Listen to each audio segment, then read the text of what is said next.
So, thanks everybody for coming to the Winchcombe Private Practitioners Forum for Gloucestershire and Worcestershire, isn't it? That's what it is, yep. Yeah? Something like that. Yeah. So it must be something short, a little acronym that we do. So we're in Pod Seals Hills fortnight, and so we're going to have a roundtable discussion around heel pain, because we're all podiatrists and we all get heel pain coming into clinic. Some of us will actively market to attract patients with heel pain, some of us will just get it as accidental, but we'll all have been asked, what do we do with heel pain when it comes into clinic? Yeah. So what we thought we'd do is just have it as a discussion, any questions you might have. We've got questions from the public here, from Plantar Fasciitis UK forum, Facebook group, that they want answering, so we'll throw those out as well. But really, it's your evening, you know, I'm not leading it, I'm not teaching it, I'm just going to throw it open for any discussions around heel pain that you'd like to have. Okay, so first of all, has anybody got any burning questions that they thought, oh, we're having a heel pain evening, I'd like to know, I'd like to talk about this? Anybody got anything to start us off? There was a thing I saw on the internet the other day, some Australian guy was, I don't know if you've seen it, he's running these courses from Australia. He's not a podiatrist, but he's basically saying that heel pain can be very, very much biomechanical, not just foot-wise. It can be, you know, a mixture of things that can be dealt with osteopathic chiropractor. And for instance, he's given examples of somebody having their hip just adjusted slightly, and it's gone. You know, so I thought, wow, that's a totally different angle, if you pardon the pun, on the situation, and it just illustrates how little we know about the whole subject. You know, you think, oh well, they're pronating or they've strained it, whatever, but it might not be that at all. No, that's right. It's a huge subject, isn't it? Could be a dermatology, couldn't it? Yeah, exactly. Yeah, so you've got over 40 possible diagnoses for heel pain, and it's a matter of trying to hone in and identify, and some of it is coming from low back core rather than from down in the foot. Exactly. Yeah? And obviously the mechanics, if you've got weakness here, that's going to affect the mechanics going down into the foot, and the forces around the foot and leg, and that's going to potentially cause strain on the tissues, isn't it? Exactly. So, you know, we need to be able to identify that, even if we can't actually treat it. It's a little bit out of our zone, isn't it? Not necessarily. Not to get to the diagnosis. I don't think it's out of No, zone. I mean the actual treatment. Yeah. You know, pulling people's lower backs around. Yeah, absolutely. So if you pick up a radiculopathy, for instance, which is an irritation from a nerve root, then yeah, you'd refer it on. But ideally, we should have the skill set to be able to identify that. Or if we haven't, we should refer on to somebody who has got the skill set to be able to identify it. And that could be another podiatrist. It doesn't have to be referred out to the profession. Yeah. And it's actually not a difficult test to check for radiculopathy. It's quite simple with a sub test and a straight leg raise test. So it's not that difficult, is it? So, but yeah, I think one of the things, of course, is that we get the patients coming in with their with heel pain, and if it's something we can't deal with or solve for them, very often we'll refer out of the profession. Yeah, I don't think we're a great profession for referring within the profession to say, actually, my colleague down the road is great at fixing heel pain, go and see them. Yeah. That's my experience. I don't get many referrals from other podiatrists. I think it's about knowing what people can do, isn't it? Yeah. You just don't know enough about each other. Yeah. We don't shout about it enough, do we? What we do in our practices. Much. I think the trouble is that everybody thinks they've got to be a master of everything, you know, and you've got to refer to someone that does it all the time, rather than me, for instance, say with Biomech that does it in and out now and again, and probably I'd sooner send it to somebody else. Yeah. But you've got to forward those referral links to make sure that they're going to the right place, rather than just saying to the patient, go and see the doctor or go and see somebody else that you don't know. I do know the people that I that's refer good. on to, as they refer back to me for other things. Yeah. And that's a good relationship. It is. I did a piece on a vlog about this where it was, should you niche down and specialise? And my answer is yes. But there's nothing wrong with being a generalist and seeing a bit of everything. That's a perfectly good place to be. But it is difficult, isn't it, to have all these skills, see all these different types of people and be a master of everything. You can't do it. Yeah, that's right. That's right, and particularly if it's something that doesn't seem within the norm, it looks like a zebra rather than a horse, so then maybe you need to be referring on, because there's some dangerous potential diagnoses out there for heel pain. And I know Ben Lumley had put in the Pod Sales group about sarcoma patients that he picked up. Yeah. And that's not good. And it presents as a plantar fasciitis type heel pain, yeah. And turns out that it's a cancer, spreading cancer for them. It's probably the way with that it responds or doesn't respond to your standard treatment, and that's your kind of flag on it, isn't it? Well, I'm doing this, it looks like this, but it's not getting better. So okay, we better get this checked out a bit more. Yeah, I think it's just knowing those limits, isn't it? It's knowing sort of how long you'd expect it to take to have some improvement, and if they're not getting that improvement, then that's when you reevaluate your diagnosis or refer. Yeah, that's a really good point, the timing of it, because we generally, I think in private practice, don't have the data because we don't have the systems to record it. There are systems out there which do it. The CliniCap system's pretty good for that, where you can actually go back and audit your heel pain patients over a period of time, look at the average number of treatments, and that's really good when you're saying to a patient, you've got this kind of heel pain, this is what I think it is from diagnosis, or from our assessment, our diagnosis. I would expect it's going to be X number of treatments over X number period of time, and then we can move as we need to. So that data is really useful.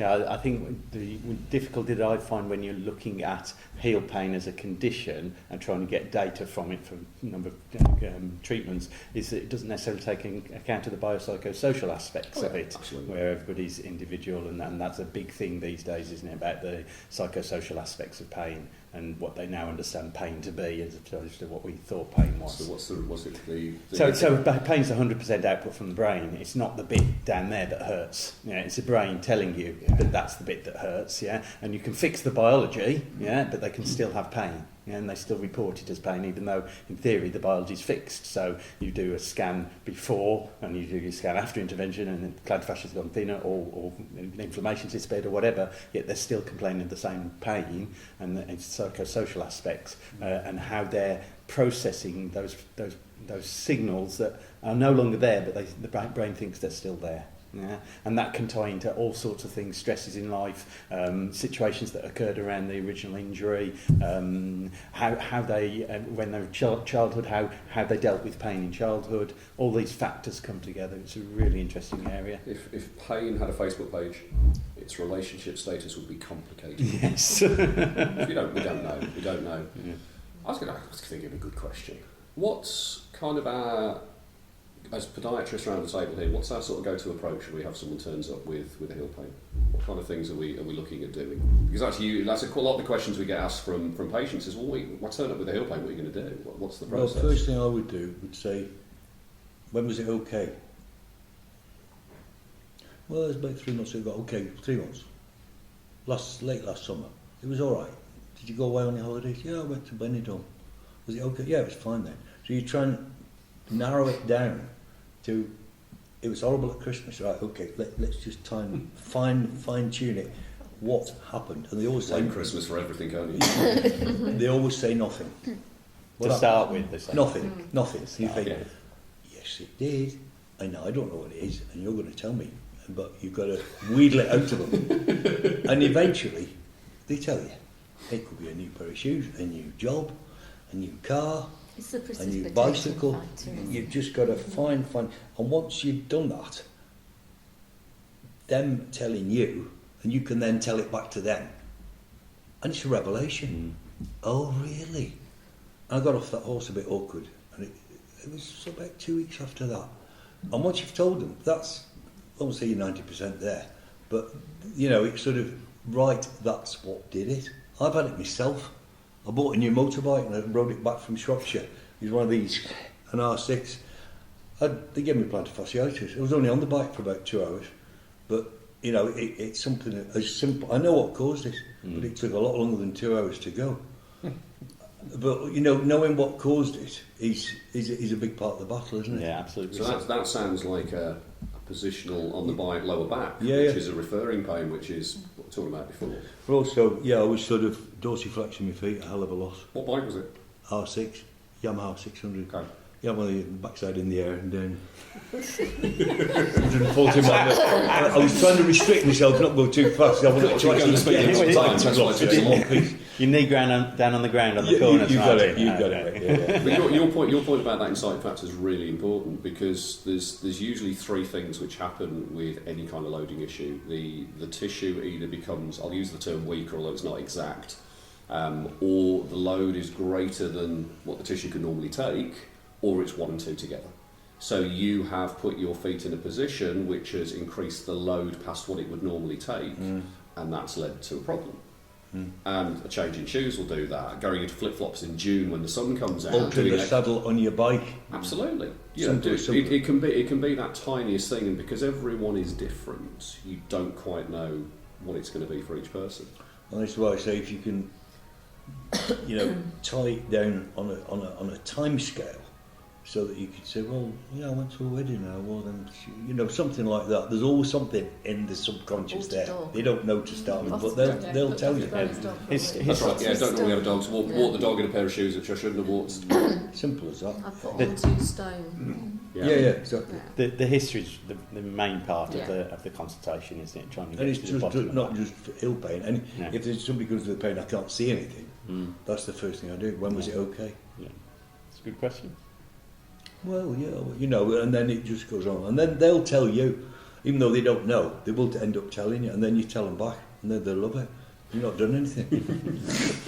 You've given away all your secrets now, haven't you? That's it. Already young podiatrists watching at the moment, this is how you do it. Well, I remember some years, probably 30 years ago, I had this patient in. I mean, before it was called plantar fasciitis, with this incredible pain in his heel. In those days, it was, like rubber arch supports, hot and cold contrast foot baths, exercises, and it turned out the bloke, he was doing 3 jobs.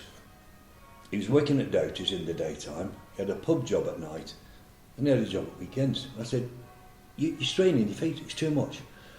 We tried all these things. He said, well, I've got got ex-wife, I've got to pay, and all the rest of it. I felt sorry for the guy because I was the same at the time. And I didn't mind job didn't involve Anyway, he said, I can't stop work. I simply can't because I've got to. Yeah. And he was on painkillers. Really nice guy. I felt really sorry for him. Anyway, short while after that, he had to go into hospital for something completely different. I think it was something like gallbladder or something. Anyway, he was off his feet for a week, completely gone. He got back on to his feet, the pain had completely gone, never came back. He got fortunate then. Very lucky. He was lucky, but he didn't take any notice of me saying you must rest. Yeah. Because he couldn't go to his boss and say the competitions have got to rest. Yeah. Or did his pain not come back because the ex-wife caught up with him? No, she shot him, that's why I paid. Shot him in the foot. Because of course what happens is if they're not loading the tissues, then generally when they start to load again, it's just going to come back. But it didn't. It's got to be progressive loading. Yeah. But then it all depends on the diagnosis, doesn't it? Yeah, because that would be typical plantar fasciitis or fasciopathy situation. Well, when you say but if he had a bone edema, bone stress reaction, then maybe that cleared up, and that was why he was.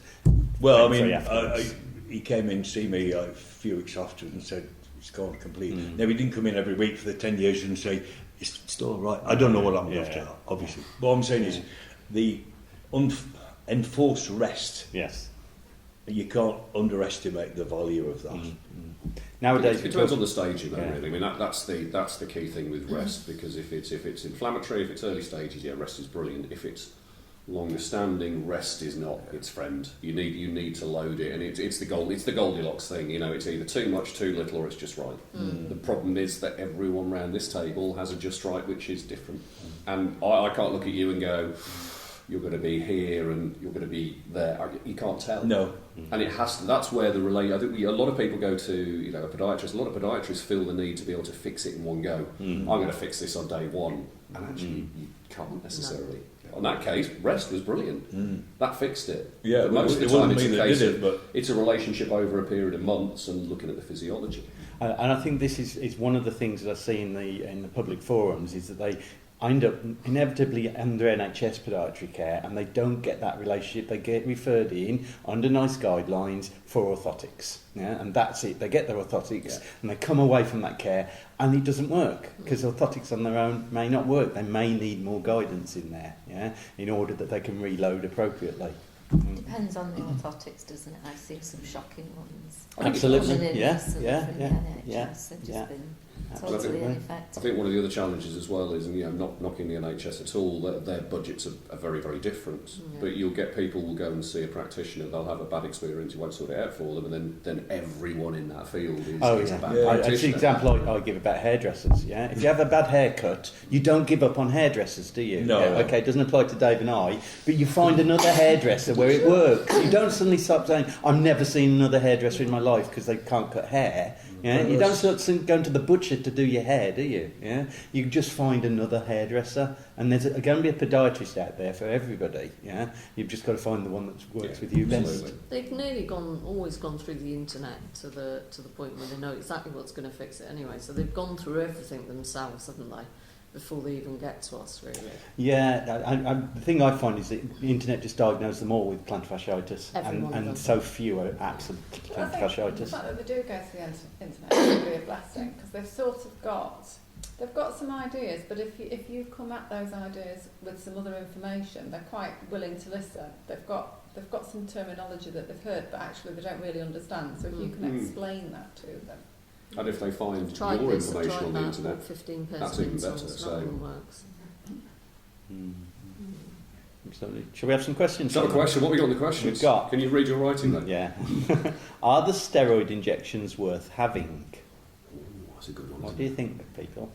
I think they can be sometimes when people are really at the point of desperation. You've tried everything you can possibly try. So, It's another angle, isn't it?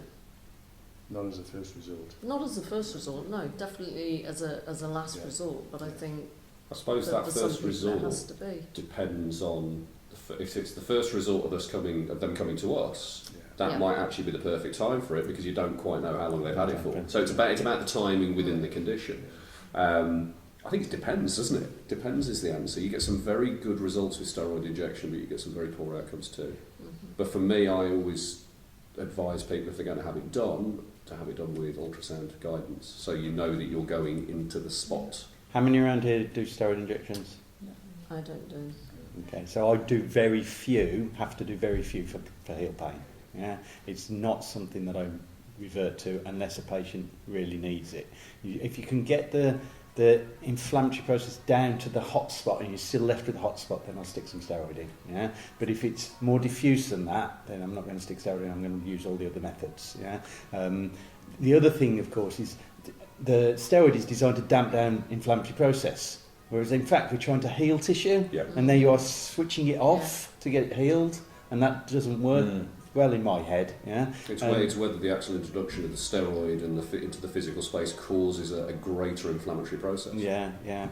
But you make a good point about the ultrasound guidance, because of course not everybody has ultrasound guidance. No. And a lot of injections are done blind. And I think the research generally shows that actually there isn't much difference between ultrasound guidance and none, but I think if I had the choice, I want to see it. I'd want to see it. But the other thing though is if you've got the hotspot, single hotspot, you can just hit on that hotspot. You get it marked and you know you're on that spot.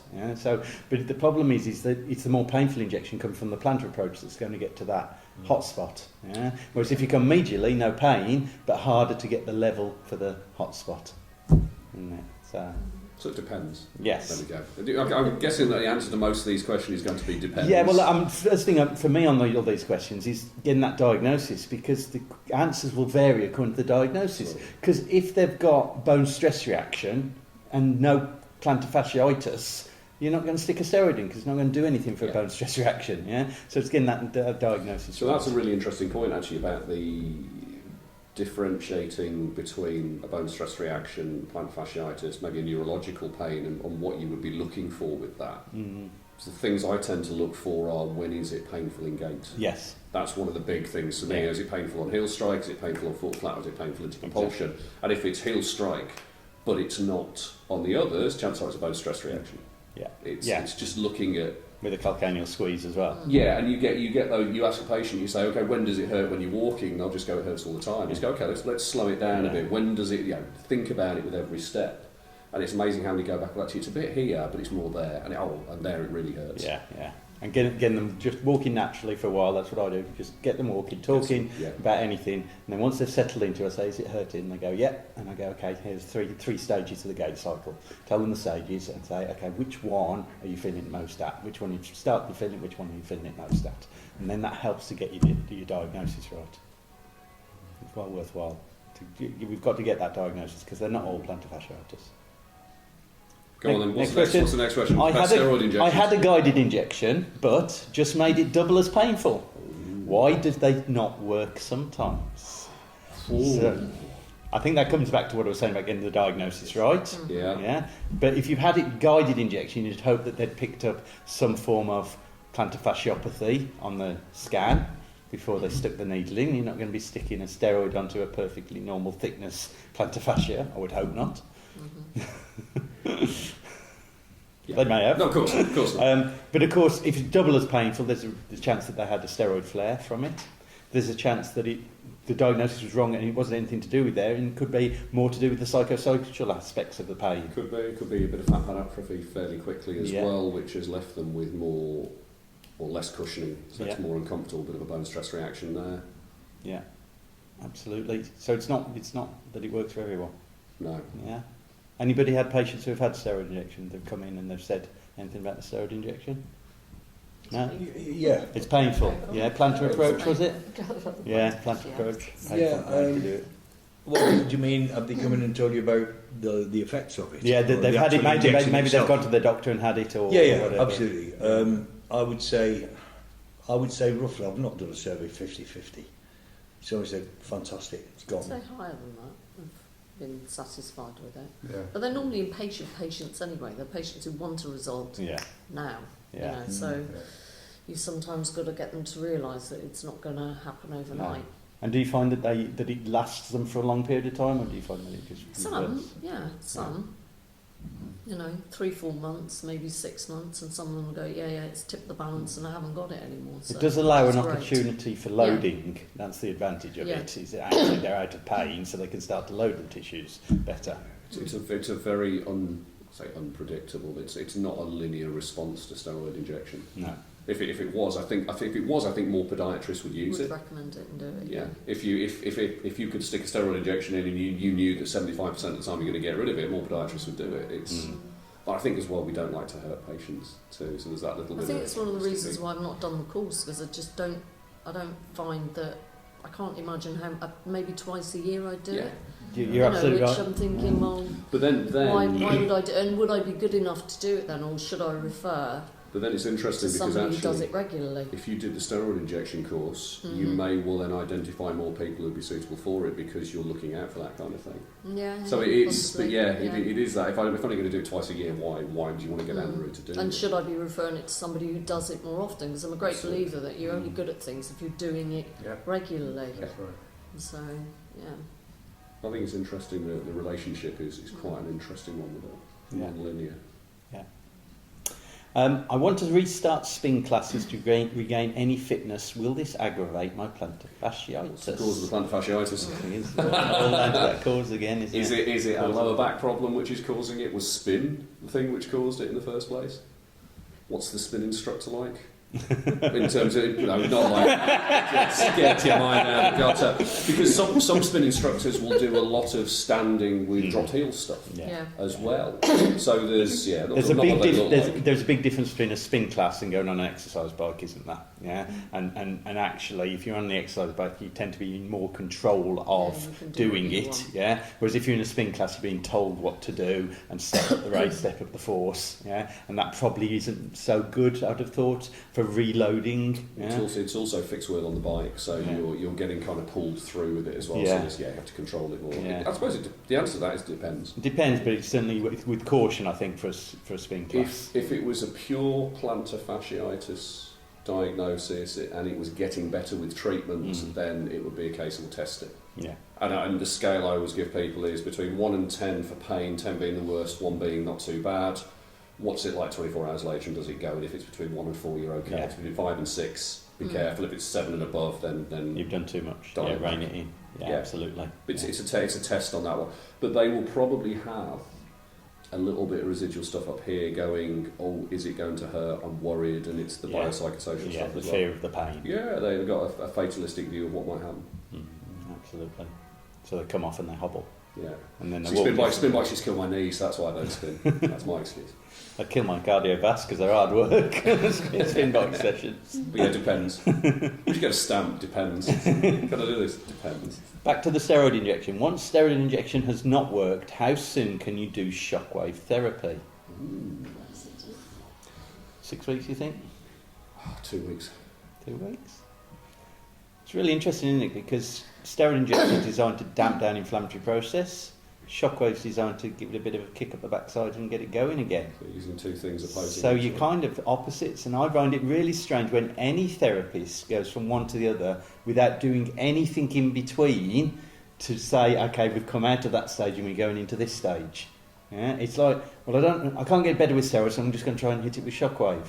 And it's like you're just trying to hit it with anything. There's no real logical thought process to it. There is a paper I remember reading a long time ago, which reminds me just how geeky I am. It was looking at steroid injections on rabbit tendons, and it showed that there was something like a 33% decrease in strength in a rabbit tendon for 2 weeks after a steroid injection. So suddenly, when you've got people say you have a steroid injection, you go walking on it tomorrow, it'll be fine, and you're kind of like potentially you could have, back to your 3, isn't it? Tissue which is weaker, overloading it, or a combination of 2. If you've got tissue which is weaker, what might happen? And then you're throwing the shockwave in straight away. It's like, so. Yeah. And there's a big move to shockwave at the moment. Yeah. It's what's NHS is pushing it. It's that bit of magic people have been after, but again, it's not magic in every case. If we were to use a different analogy for this, if you were to look at CPR, what do you do with CPR when you get the defib out? You put it on, and then you analyse. Yeah. And you wait to see. So if you've done an intervention, then you put the pads on, you analyse, and you wait. And maybe that's a good way of looking at it. You try that, okay, it hasn't worked. Let's analyse and see what we need to do next. And of course, there are advantages of shockwave away from the area as well. Shockwave's really good for relaxing and stretching tendons, muscles. It really does. I had a demo done on me. I've got really tight hamstrings, and they shockwave my hamstrings, and my range of motion before and after, it was a massive difference just in that treatment. Yeah, it's a muscle activation technique, isn't it?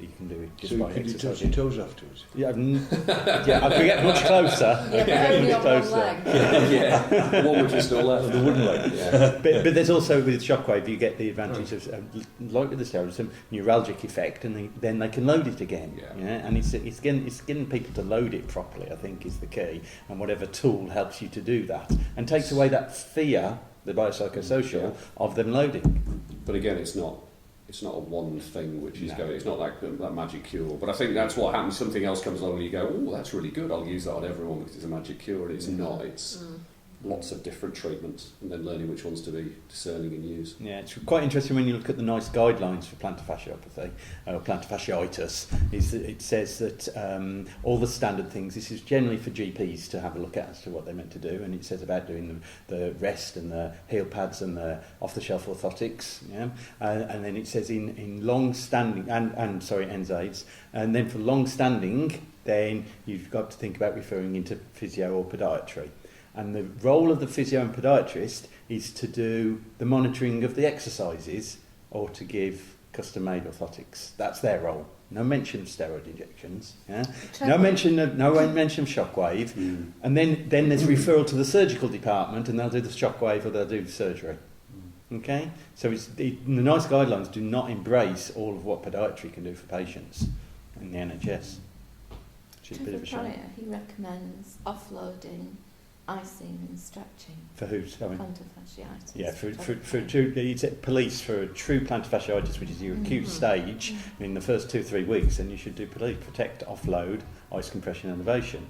But after that 2-3 weeks, that's police now. We're on peace and love now. Oh yeah, peace and love, is it? I can't remember exactly what the acronym means. But it's basically offload and rehabilitation. Yeah. So, yeah. But yeah, that classic. And does any of you use acupuncture as well? I'm not an acupuncture one. Have done. It's pretty good for pain relief, but other than that, it doesn't change. On the archie points, or yeah, I've used it. There's some very interesting and very uncomfortable points on the plantar aspect of the foot, which I've used before, quadratus plantae ones. But again, it's just pain relief. It doesn't auto load. I've had some good results. It's just so painful. They don't come Straight back into anyway, the- don't they? It's gone now. Straight It's into the hot spot. We're not having that done again. And they say, no, it doesn't work every time, but I would say 60-70% of the time, they say they can feel the pain centred around the needle. And that's when they say that, you know it's going to work. Yeah. And I've had some one-off treatments that have worked simply with one needle, a Excellent. 2-inch needle, into the hot spot. You peck the calcaneum, Yeah. you know, the medial tubercle. You peck it 10 times, take it out, that's the end of the treatment. So you create an inflammatory response. So, yeah, Well, I think it's got a place, definitely. I'm not anti acupuncture. It's just not something I used a lot of.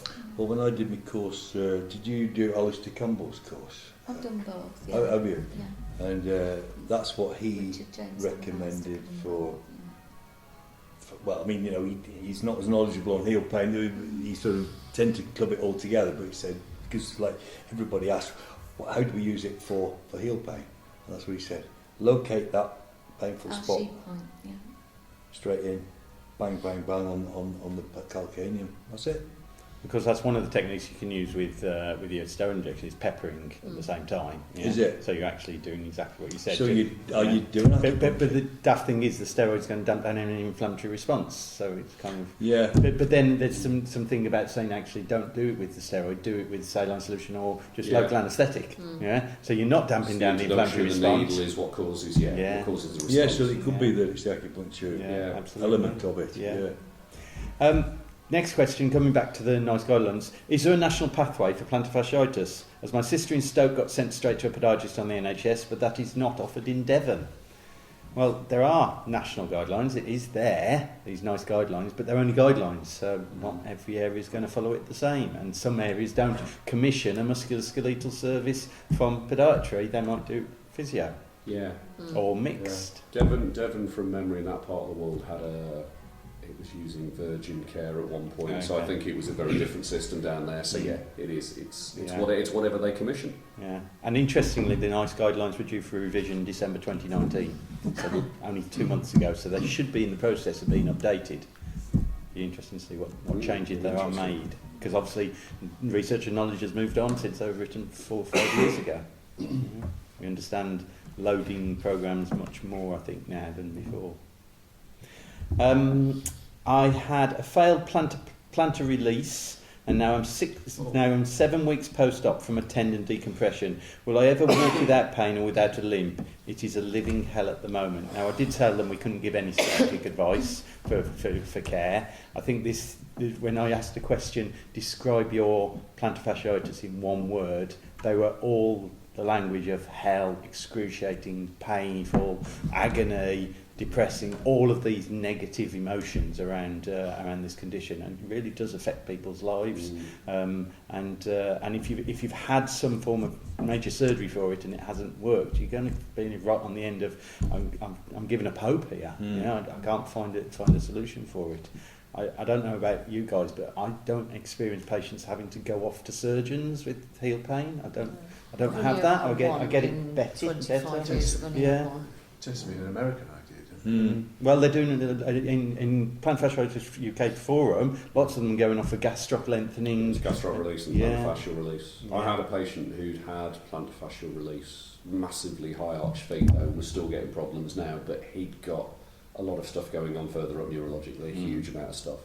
So yeah, but then he ended up with scarring right the way across the medial longitudinal arch where they'd opened him up, and then he got callus on there, which caused him problems. So it would be very much a last resort. It'd be interesting with them to find out what else they've had done, because it may well be that they've not had any of the conservative stuff. They've just ended up going straight to surgery, depending on which pathway they're on. Yeah, but that's what can happen. Isn't it? You go under the GP care, you have your 10-minute consult with the GP. He's not an expert in this at all. You follow the instructions that he's given you. It hasn't got better. You've gone back and he says, okay, I'm going to refer you in. You get referred into the physio or podiatry. They give you acid orthotics because that's what they can do. And that hasn't worked. So the next step is go off to the orthopod surgery.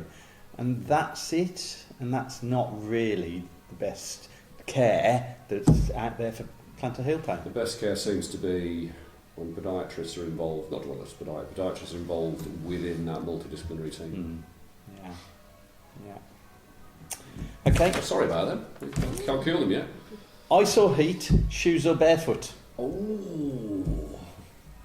Depends. Depends. Ice What stage? offloading and Ice and offloading for acute or for all? I would say for all. For all Because heel pain? It does need. Not all heel pain. No. All plantar fasciitis. All the acute plantar Some heel fasciitis? pains, it might be trigger points Mm-hmm. further up the leg in the calc. Mm-hmm. He can work very well. Or in the calf Cross muscles, calves. the Yep. gastrocs, Yeah. But I think if we're looking purely at it being mechanical and loading, then ice for pain relief and offloading shoes until it becomes something where you can start to strengthen it back in. But then even if you're going from shoes to barefoot, I would be wanting to take a huge length of time to do that, to let things adapt. The loading on that, have to be very, very careful with. I don't, as a profession, I don't think we see a lot of true plantar fasciitis because we don't get them in the acute stage. I don't think people phone a podiatrist when they're 2 weeks into the heel pain and say, I need to see you. I see 2 months later, 2 years later, and they're through the period where the ice is going to really help them. Yeah, they really need to be looking at the heat and the can help with pain relief. Progressive, pardon? Can help with pain relief. Yeah. Can help with that kind of neuralgic effect. And With that as well. yeah, I was going to say I prefer heat. Mm. And those grain bags that you put in the microwave because you can wrap it around the foot. So. Does it have to be a particular smell with it, like lavender or something like that? Or is it? Send you to sleep. Yeah, no, I like the lavender ones. But that's And of course, then you do your stretching as well. When under heat, Yeah. it's going to be better. See, it's interesting, isn't it? There's no general consensus on that. People will try different things. Yeah, But people still get better. Yeah. But I think the shoes are barefoot. I think generally we would say barefoot for lots of plantar heel pain isn't going to be the best solution at that stage. But what's interesting is if you look at something like Crocs have a negative heel. So they're cushioned and you think they're going to be really, really nice, but then you actually go into them, they're a negative heel, but it will actually help with some people with their plantar fasciitis because it loads the tissue, so it creates that inflammatory response. So, but you don't know who's going to respond to that quickly and easily. Yeah. Is there nice guidance of plantar fasciitis, and if not, why not? Well, there is, and it's going to be updated. It depends on where it's everywhere and whether people use them. Yeah. Plantar fasciitis shouldn't be so quickly diagnosed without having a scan to rule out other possible problems. So why do so many professionals not scan at the first instance? That's a really interesting question. It's a really good question, isn't it? Because clinical diagnosis for the majority of it and history will give us a very good idea, and then treatment will either make it better or it won't. If it doesn't, then we can look at scanning. I think the other danger is you end up treating the scan result, don't you? You get the scan and it shows plantar fascia thickening or heel spur or whatever, and you go, okay, that's the problem, But then you're discounting all the biopsychosocial stuff, and you're just focusing down on the bio. But I still think having an ultrasound in clinic and being able to scan someone when they come in, and if that's good for reassuring, would be really useful. Yeah. But you'd go through all the history first. You'd have your working diagnosis, your differentials. You wouldn't go, I've got help out, okay, let me put the scanner on you. You'd want to know more first, I'd have thought. If I had it as a new toy, maybe. And when you look at the NICE guideline, it's X-ray first, And you think, why are you X-raying for plantar fascia? And that was a discussion in another group this week as well, wasn't it? Over getting X-rays for heel spurs. So some CTGs are shutting that down, saying no, don't do that, and probably right, because actually, what use is it going to do? Because you pick up a heel spur, and that might not have anything to do with the plantar fasciopathy. Yeah. So really, you want ultrasound, but NHS ultrasound waits around here. Any ideas? I know it's 6 weeks to 3 months in Warwickshire, so that's 6 weeks to 3 months of waiting in pain. Don't know what it's like around here. Well, but actually, it's not, is it? within 3 months, it could have resolved itself anyway. But, So, yeah. and that's where, you know, as a profession, if we can get ultrasound into our practices, and it would make sense. But I don't think we should be dependent on the scan results. I think it's interesting what you're saying about we don't get the acute cases, and it's because we're not placed in the places where the acute cases turn up, which are GP surgeries and A&E. Yeah. And I think there's a good argument for having a podiatry service which is attached to an A&E department. Oh, yeah. Mm-hmm. I did think that they were moving away from plantar fasciitis and saying it's just a chronic foot pain that we keep getting. Yeah, plantar It's not fasciopathy inflammation. or It's just, plantar heel pain is probably the more generic type description, more appropriate description for all the 40-odd diagnoses. Probably acute plantar heel pain and chronic plantar heel pain probably covers it. But I think there was that 2006 paper, which I can't remember the person who did a histology report on plantar fascias and found that there wasn't much inflammation in there. yeah. But there's got to be somewhere, it's just at what stage. But the ones we see generally will be Chronic. not inflammatory. And of course, it doesn't care what we say it should be, because it's what the public are using now, and they're using it because that's over a culture over 30 years in my profession, we didn't used to refer to everything as plantar fasciitis, we'd refer to the enthesitis as enthesopathy, calcaneal enthesopathy. Plantar fasciitis was if it was along the plantar fascia, but somewhere along the line it's moved backwards, and it's all come to the heel pain. Quite interesting, and I think that's just everybody in the health field talking about plantar fasciitis as heel pain. Yeah.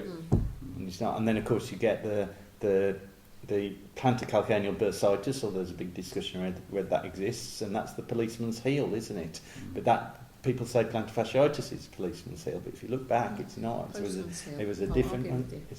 It was a different diagnosis. It's difficult for us sometimes, isn't it? Because we know all those potential different things it can be, but then you don't necessarily want to be really giving your patient that complete in-depth history of sort of the heel and what might be going on.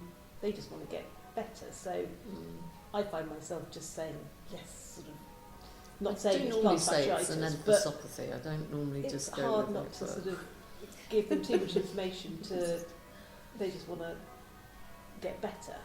They do want to get better, but the more they have the information, I think the more engaged they are in the process. So I'll get out my bones and my muscles. I've got loads of models that you can take the muscles off, and I show them all the layers, and I'll say this is why it isn't just the plantar fascia. Enough about your home life. What about when you're at work?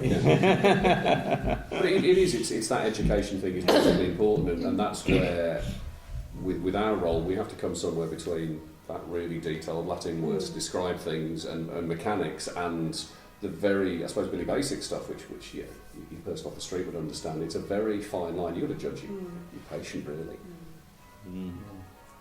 Why is plantar fasciitis so painful? Ooh.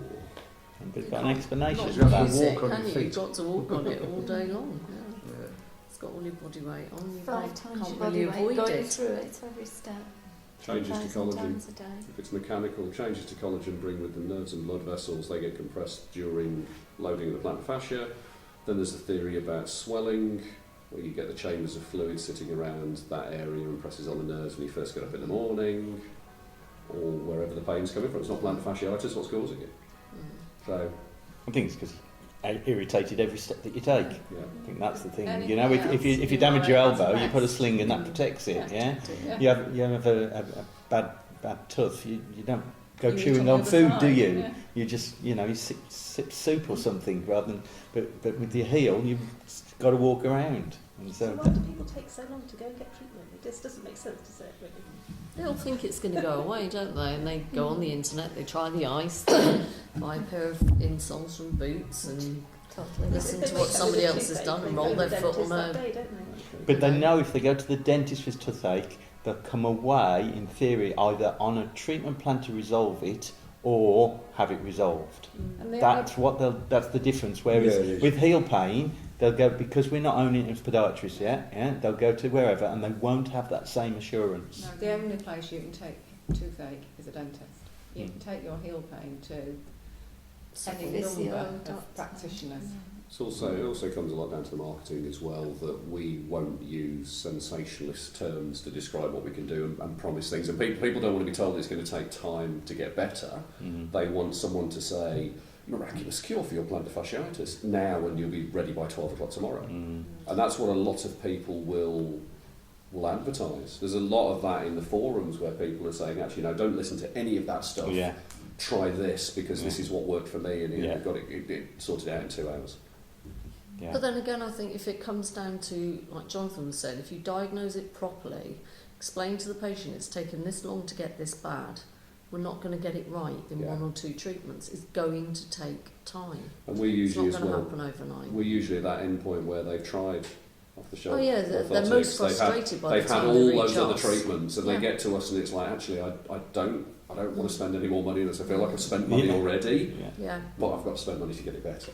And there's massive frustration at that point. But it is, at the beginning, you've got to manage those expectations. Yeah. I think one of the hardest type that I find is when you make progress, you've got them in, you've got a conversation, they know it's going to take time, and you start your intervention, whatever that is, and they make great progress, and they do it for a month, and they come back and they're brilliant, and then it goes back downhill again, and then you've got to do the whole process again, and they understand why it's gone downhill. Generally, it's because they've loaded it too quickly because they've felt better, But they then think, oh, it hasn't gone away, and they've gone into a bad place with their biopsychosocial, and thinking that it's going to be a threat to them again, and you've got to work through it again with them.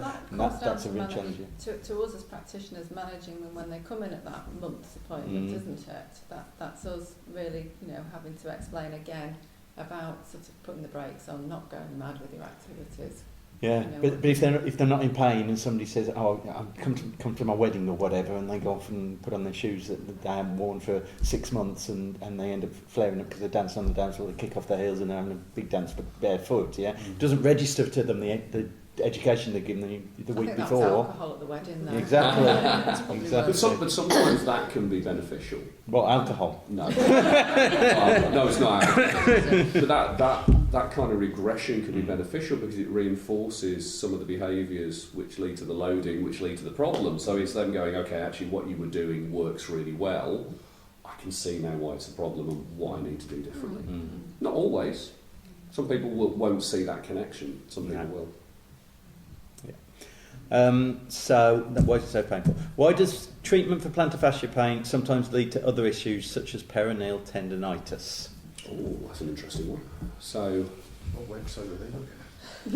Pardon? What website were they looking at? So we talked about treatment leading to a peroneal tendinitis. A treatment leading to another problem. It depends on what the treatment was, but if we're talking maybe orthoses, and the orthoses were too high, too rigid, had too much of a force to supinate the foot, the peroneal muscles have to act to counteract that. So you move force from one place to another. Yeah. But did their plantar fasciitis go? Don't know. Didn't get the answer. So it probably did. But that's force doesn't disappear. It just moves from one place to another. Do you experience patients where they have got pain in more than one place if you palpate, but actually they only describe it in one place? It's like they can only register one point of pain at that time. Yeah. You improve that, and then the others show up for them. Yeah, do you experience that? Yeah, and maybe it's something like that actually they were focused on the plantar fascia pain, that actually got better, so they had the peroneal tendinitis alongside. My hand hurts like it hit you on the foot. The one that I get is a trilogy: Achilles tendinitis, posterior tibial tendinitis, and plantar fasciitis, all three at once. And it's because they've been compensating offload, they're trying anything, and it's just all got irritated, and they're quite a challenge to get better. Yeah, if you've got to sort of which one do you sort out first? Yeah. Will plantar fasciitis ever go away on its own without treatment? Yes, depends. So I was holding back on that because I can't say it again. Yeah, it depends. It depends. Some will never get better. Some you will never get to the root cause. You will never change the load. You'll never sort the problem. Will it? Yes, it will, won't it? Yeah. But most of them will, without treatment, will regress to the mean, which is to 2 years. Yeah. Most will go on their own. But who wants to wait in pain for 2 years? Depends what the cause was, doesn't it? Yeah. I mean, you put a load of weight on, 3 stone, and then you lost it again, it would go, wouldn't it? Yeah. Dog dies. If we all see heel pain and so few of us end up having to refer for surgery, then is it correct that some people always have plantar heel pain? I think I know of a couple of patients who, or not a couple of patients actually, one of them's a podiatrist who's never managed to get rid of her heel pain, ever. She's had lots of input from everybody, but nobody. No one's mentioned, that's all right. Hers is probably psychological, a lot of it. She can't get rid of it because it's there and that's it, and there's nothing she can do about it. And that's where I think we can sort out a huge proportion. Yeah. We start looking at the neurological elements, we can sort out a huge proportion. We start looking at the referred stuff further up, we can sort out a huge proportion. The more challenging one is when there's... Nobody can do anything for me, everybody's tried. Absolutely. That's her mentality. And that's going back and unwinding all that. That's a starting point. That's a starting point. Part of the thing I see is it's building the relationship. Getting that closeness in the relationship, actually they start to trust you, and when they start to trust you, they start to let go a little bit, and say, okay, you're going to help me through this process, and very often you'll find something else going on there, bereavement, loneliness, something like that can often be a factor in this, and they're hanging on to this pain as something for them that they can secure themselves to, but by working that process and having the time with the patient to get them on board can really make a massive difference, and the number that I've seen where I've got them to fix, I have hardly done anything for the foot other than getting them to just realise that it was more than just their foot that was the problem. And I suspect your patient is... I might be a little bit out of my depth if I start getting into that sort of area with my patients. I think it's something which a lot of people won't feel comfortable with, but certainly things like motivational interviewing and that kind of thing, it's coming to the fore a lot now.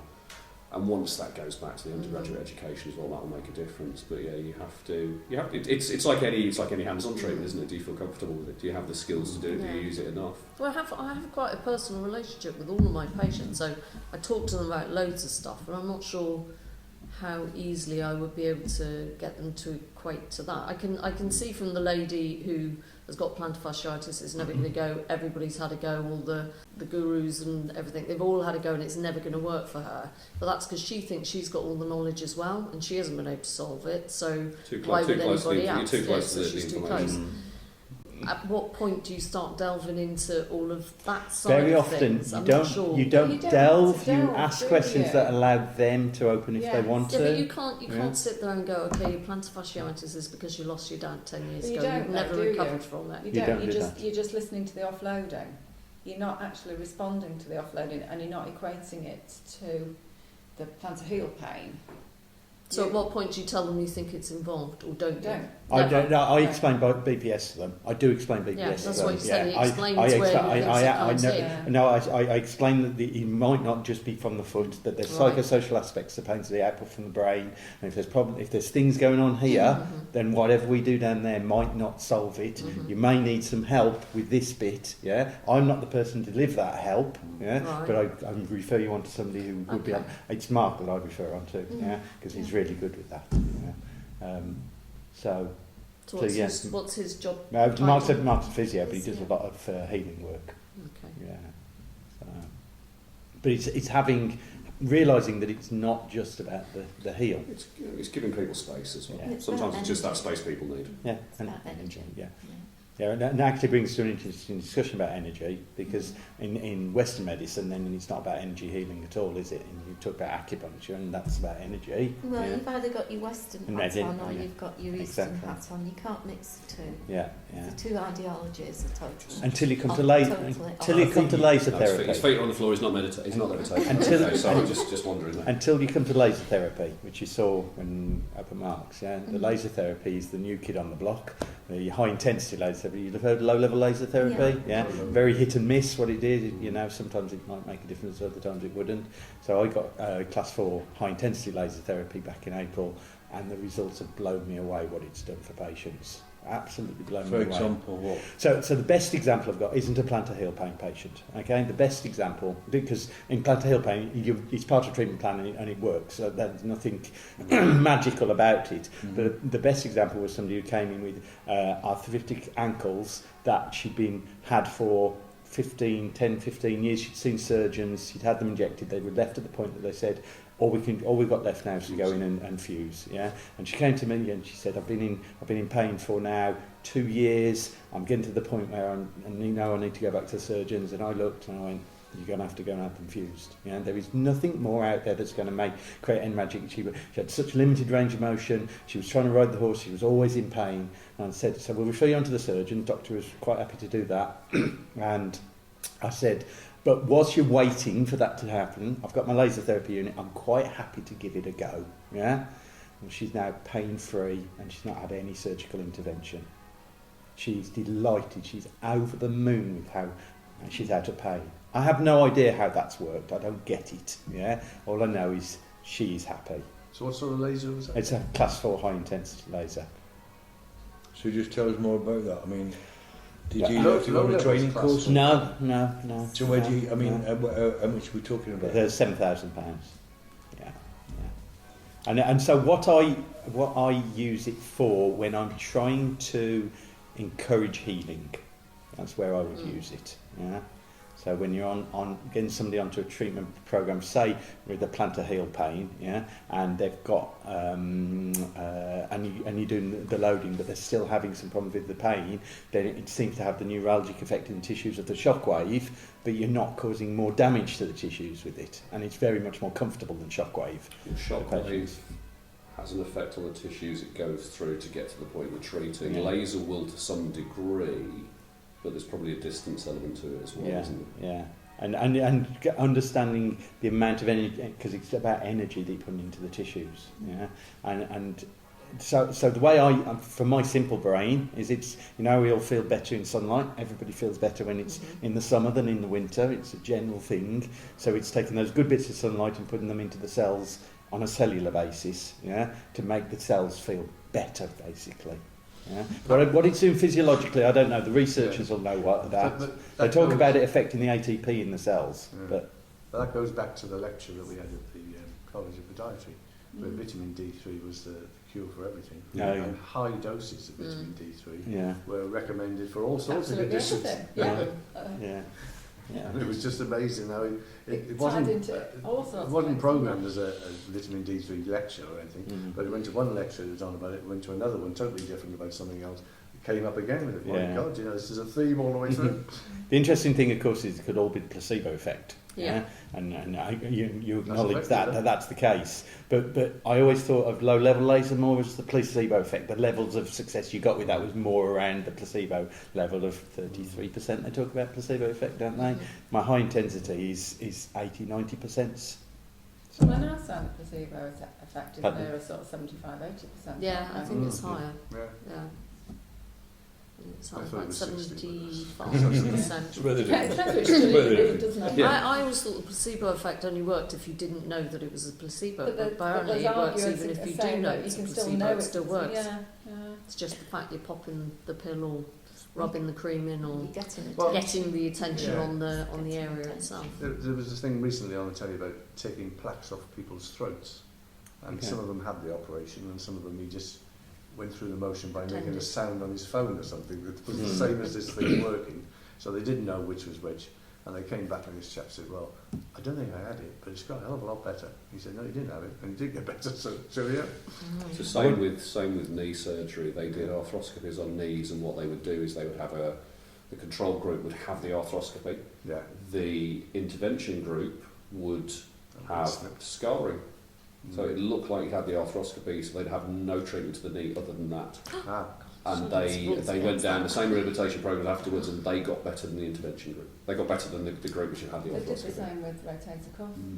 The most amazing story I heard, I went to a talk at that the surgical group in Birmingham do. The Barber Institute of Fine Arts. The Barber Institute, and it was a talk by a spinal surgeon, and he told us a story about somebody who had been on skiing holiday and developed acute back pain, and the scan showed a massive stenosis bulge onto the spinal cord, and he and told the story about what they did and didn't go for surgical, and then had it rescanned, and it had all disappeared. and it was actually his back. He was the patient that had been through it, so he knew everything around the spine, yeah, and he was absolutely gobsmacked that the body had healed itself, yeah. Is that Mr. Ishaki? Yeah, well, yeah, maybe, yeah. So it's just amazing that how the body can respond to what appears to be nothing, yeah, but you don't have to go and have surgery. Do you have any more questions? I've just got the... also, can you have episodes of plantar fasciitis with relatively pain-free periods in between? Yes. Yeah. Yes, you can overload, you can cause irritation, very, very simply, can't Be you? wanting to log what that person is doing, so it would be exercise diary, activity diary, to see whether there's something, saying about, you know, what's the inciting incident, what's potentially causing that. So here's an interesting one then for everybody to answer. I'm going to ask you each to give an answer. Why do we think that pods heal heels? Why should pods be the one who see heel pain? Saucy question. Are they? Ooh. I think because we've got all sorts of different skills. So we've got the biomechanical skills, we've got the manipulation skills, taping, we might be able to do scanning. So yeah, we do draw quite a few different therapies together. Just pinch my answer, really. And mine. Yeah. But also, we tend to have a network. We do refer on, so even the skills that we haven't got, we've got that network to refer on to surgeons or for steroid injections if we don't do them. So yeah, we've got the breadth of knowledge and experience, and we've got a bigger pool of people out there. For me, it's about trivial pursuits. Bits of cheese. Bits of cheese. So everyone's played Trivial Pursuit, haven't they? Yeah, probably lost as well. I know I have a lot. So the Trivial Pursuits thing has got all those different cheeses in, and each one of those cheeses represents a different treatment or therapy, and any of those can be done by the people. So physios can treat this kind. There's all kinds of things which can be done, but we're the vessel on the outside. We are the people who bring it all together, and that's kind of why we're the experts in the lower limb. We are the people who bring together all of the stuff in the lower limb. Yeah, we've got the knowledge about the feet. We've got access to different diagnoses and treatments. We can add to our knowledge easily going on courses. So yeah. Just going to throw this in here. I wasn't going to, but I use Reiki. And you're saying about the back that got better on its own. And I find with the Reiki, it doesn't necessarily heal it, but it highlights a diagnosis. I've had patients, I've treated them with painful hips, and nobody's been able to sort it out. But next time you see them, I've had it diagnosed. And then they'll be able to get treatment and it gets better. Not necessarily directly as a result of what I've done, but it makes things become clear. So I do use that quite a bit. The same as Reiki. that yogurt stuff. No, you can drive after this. I'm afraid I've got to scoot. Okay, Thank you very much. Thanks for coming. Yeah. Glad you got your answer in person. Yeah, well, I think everybody's covered everything, but I think we are the experts in the feet, hopefully. Absolutely. And, people go all around the houses doing other things, and I think GPs always refer to physio far more than they ever do for pods half the time. Yeah. And it needs to be changed on that view. I know when I worked in the health service, there was always an army of people that were physiotherapists and a few that were podiatrists, and I said, why? It's historical. There was always more money given to them than it was to us. We were always a poor relation, so until they alter that, I think they'll still go down the physio route, and probably most GPs are married to physios as well. So. There's a research study in that. Because it's our area of expertise, really, and if one aspect doesn't work, then we can come at it from different angles and look at it in different ways, not just one. I agree. We're the best at looking after people's feet. I think it's what our job is. So if we can't get passionate about it, then who can? So that's... I think your thing about passion is absolutely right, because we spend our days sorting out foot problems, you've got to love that work to do it. Yeah, and I think that maybe a lot of other professions, they don't have that same passion for feet. Yeah, therefore they're not going to put as much effort into their learning their knowledge, their toolbox, in order to help the patient as much as maybe we would as a profession. Yeah? And for me, dealing with heel pain is all about doing that in-depth assessment, which we've got the skills for, getting the accurate diagnosis, and then giving the individualised treatment plan. And that's, for me, where we make the difference to patients. Over any other profession that deals with heel pain, we can do all of those. Yeah? And if somebody doesn't gel with me for that treatment plan, yeah, then go and see another podiatrist who they do gel with for it. Yeah? Because it will come down to that one-to-one relationship that helps them through that individualised treatment plan. So, thank you everyone for taking part in that. Thank you very much. Yeah.